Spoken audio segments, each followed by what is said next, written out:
Indonesia terdiri dari ribuan pulau, maka sudah tentu memiliki latar belakang penghuni yang sangat beragam. Hanya untuk mengurai asal-usul penduduk satu pulau saja, seringkali tidak mampu mengungkap secara tuntas, karena keterbatasan data sejarah. Ambil saja salah satu suku terbesar di Indonesia, yaitu suku Jawa. Suku ini tersebar di hampir semua pulau di Indonesia. Namun untuk menelusuri asal-usulnya bukanlah perkara gampang. Ada banyak pendapat dan teori. Dalam catatan-catatan kitab Hindu kuno, seperti dikutip R.P. Suyono dalam Dunia Mistik Orang Jawa, dikisahkan bahwa pada 450 sebelum Masehi hingga 78 Masehi, nenek moyang suku Jawa dari Coromandel mulai berdatangan. Pada masa itu Jawa masih diliputi hutan belantara dan dikenal dengan nama Nusa Kendang. Daerah itu berhasil dikunjungi oleh orang-orang dari kerajaan Astina atau Keling, Coromandel atas perintah raja mereka yang bernama Arjuna. Diperkirakan mereka mendarat pertama kali di daerah Banten, namun mereka tidak mampu bertahan lama mendiami daratan Jawa karena ganasnya gangguan makhluk-makhluk berbentuk aneh. Ada beberapa jenis makhluk aneh, antara lain diberi nama Gandarwa atau Genderuwo. Makhluk aneh lainnya adalah tetekan, cicit, bahung, dan banaspati.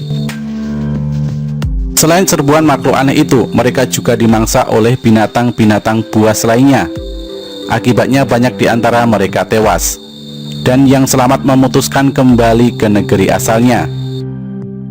Sekitar 500 tahun berikutnya, penguasa kerajaan Keling yang bernama Brahmaniwati kembali mencoba menaklukkan Pulau Jawa. Kapal-kapal penuh dengan penduduk desa dibawa ikut serta. Selain dari kitab Hindu kuno, kisah tentang para pendatang atau nenek moyang orang Jawa juga dapat diketahui dari literatur kuno lainnya, seperti Babat Tanah Jawa dan Serat Kuno Keraton Malang. Namun pada prinsipnya, semua mengatakan hal yang sama, bahwa pada masa awal didatangi, Pulau Jawa masih berupa hutan belantara dan dihuni oleh makhluk-makhluk aneh serta binatang buas. Menurut pemaparan Sri Wintala Ahmad dalam Asal-Usul dan Sejarah Jawa, untuk mengetahui asal-usul orang Jawa harus mempertimbangkan dari banyak sumber.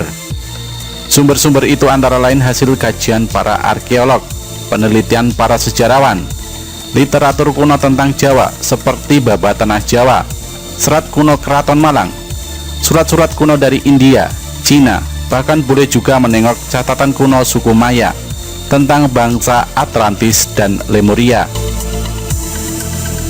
Menurut arkeolog, 1 juta tahun sebelum Masehi, Pulau Jawa diperkirakan sudah dihuni. Hanya saja peradaban manusia kala itu masih sangat primitif dan biasa disebut sebagai manusia purba.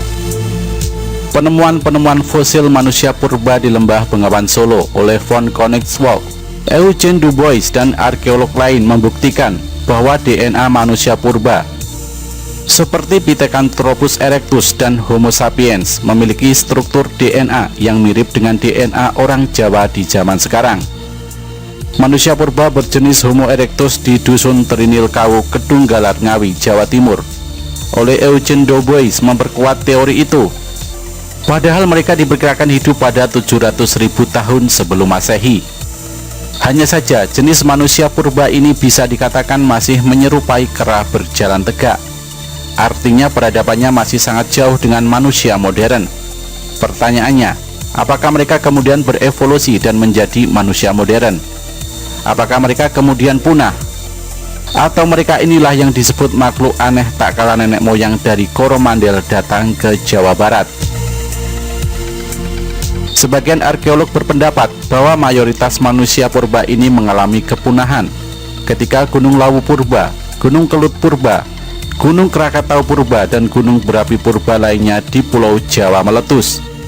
Kalaupun ada yang selamat dari letusan-letusan itu, diperkirakan mereka kemudian berhadapan dengan para pendatang dari negeri lain. Benturan budaya pun terjadi atau bisa pula mengalami proses asimilasi melalui perkawinan. Ketika manusia mampu membuat tulisan, babak baru kemudian dimulai.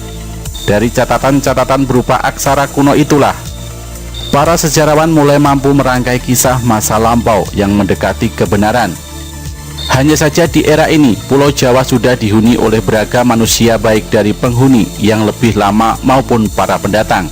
Semua berbaur dalam arti yang sesungguhnya. Sekitar 3000 sebelum Masehi, orang-orang dari suku Lingga, Tiongkok Daratan, Yunan atau Funan di Cina Selatan, Khasi di India Selatan, orang dari dinasti Kusana dari India, orang Siam dari Thailand, orang Turki dan orang Arab serta Campa berdatangan secara bergelombang. Gelombang awal kedatangan itu dikenal juga sebagai zaman Proto-Melayu. Selanjutnya disusul kedatangan berikutnya yang dikenal sebagai gelombang Deutero-Melayu. Semua pendatang itu membawa peradaban yang jauh lebih maju dibanding penduduk Pulau Jawa yang lebih dulu menghuni. Dari mereka inilah kemudian mulai dikenal teknik pelayaran, ladang, sawah, dan sistem kampung. Dan tak kala mereka berbaur dan saling berpasangan, akan sangat sulit untuk bisa membedakan kemurnian darah. Niscaya tidak bisa lagi menelusuri mana yang murni berasal dari Cina, India, Turki, dan Arab. Dengan demikian semua orang di Pulau Jawa masa kini, entah bersuku Jawa, Sunda, Baduy, Tengger, maupun suku Jawa lainnya, sebaiknya sadar bahwa dalam tubuh bisa jadi ada campuran darah Cina, India, Siam, Arab maupun Turki.